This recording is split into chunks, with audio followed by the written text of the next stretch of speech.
Hello friends, welcome to Bela study point. Friends, आज की इस वीडियो में आप सभी को ऐसा प्रश्न सॉल्व करना सिखाएंगे। प्रश्न है, ऐसी दो संख्या कौन सी हैं जिनका अंतर 42 तथा गुणनफल 400 है। तो दोस्त, ऐसे प्रश्नों को कैसे सॉल्व किया जाता है आज की इस वीडियो में यही चीज़ सिखाने वाले हैं। यहाँ पे देखिए, प्रश्न को सबसे पहले समझते हैं। प्रश्न कह क्या रहा है। प्रश्न को यदि समझ लेंगे तो प्रश्न का हल वैसे ही आधा हो जाएगा। यहाँ पे प्रश्न कह रहा है, ऐसी दो संख्या कौन सी जिनका अंतर 42, मान लीजिए यह पहली संख्या हो गया और यह आपका दूसरी संख्या हो गया। इन दोनों संख्याओं का अंतर यानी कि घटाव कितना है, 42 है। और यह पहली संख्या हो गया, यह दूसरी संख्या हो गया। इन दोनों संख्याओं का गुणनफल कितना है, 400 है। तो यह दो संख्या कौन सी है, यही चीज़ हमें ज्ञात करना है। तो इसके लिए सबसे पहले क्या करना है, इस गुणनफल का हमें अभाज्य गुणनखंड निकालना है। यहाँ पे देखिए, 2 से 400 हम भाग करेंगे। 2 दूना 4, 0 0। फिर 2 लेंगे, 2 एकम 2, 0 0। फिर 2 लेंगे, 2 पचे 10, 0।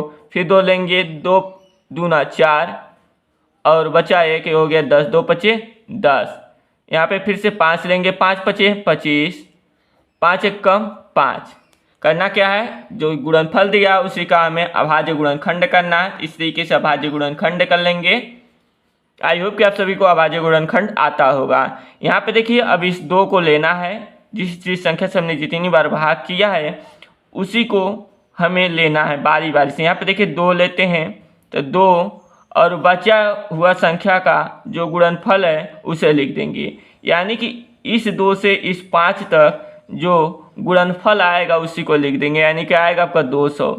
200 और 2 का अंतर देखिए, क्या 42 आएगा, नहीं आएगा। और गुणनफल 400 होगा। 200 का गुणा 2 में करेंगे तो 400 होगा, लेकिन 200 में से 2 घटाएंगे तो 42 नहीं होगा।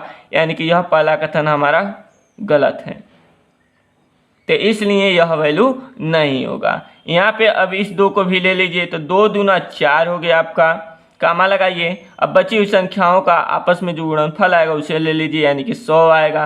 100 और 4 का अंतर 42 होगा, नहीं होगा। तो ये भी हमारा कथन क्या हो गया, गलत हो गया। तो यह भी वैल्यू हमारा नहीं होगा। फिर इस 2 को लीजिए, 2 दूना 4 दूना 8 हो गया। कामा लगाइए। अब बची हुई संख्याओं का आपस में गुणनफल जो आ रहा है उसका वो लिख लीजिए। तो हो गया आपका 50। 50 और 8 का अंतर 42 होगा। यहाँ पे घटा देते हैं 50 और 8 को। यहाँ पे 10 में 60 गया 2, यहाँ पे बचे 4, यानी कि 42। जी हाँ, होगा। अब 50 और 8 का गुणनफल 400 होगा, तो हाँ होगा। तो यानी कि यह संख्या हमारा एकदम करेक्ट है। 50 और 8 का गुणा करेंगे आपस में तो 8 शून्य 0, 8 पचे 40, यानी कि 400 होगा। यानी कि यह वैल्यू जो है हमारा एकदम करेक्ट है, सही है। अतः वे दोनों संख्याएं